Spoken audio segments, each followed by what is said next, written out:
પર છે જોઈ શકો છો મારી મારા પગ બે ભાઈબંધ થઈ ગયા છે હવે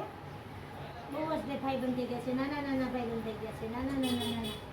નાના ભાઈબંધ થઈ ગયા છે આ ભાઈબંધ બહુ ડાયો છે બહુ એટલે બહુ એને આ બેને દોસ્તારી થઈ ગઈ છે કેમ કે આ એને ન મારે આ એને ન મારે મારે આકાશ દોરી કુસુમ અને જાનું એને તો ઝઘડા પાડતી ચાલુ જ છે મારી જેમ ઝઘડા બરાબર આ દીકો મારો ડાયો છે નાનો મારો દીકો ડાયો છે નાનો આજ બહુ જ ગરમી લાગી ને બેટા પંખા કેટલા કર્યા તમે ડાયો છો ને તું મારો દીકરો બેસ ચાલી કાલમાં દીકો સમજો બેચા એટલે તોફાન કરે છે જુઓ તોફાન કરે છે એકા બીજી તોફાન કરે છે તોફાન નહીં કરવાનું બી કરાયો છે મારી તો એ ડાયો જો તમને આ વિડીયો ગમે તો લાઈક કરજો શેર કરજો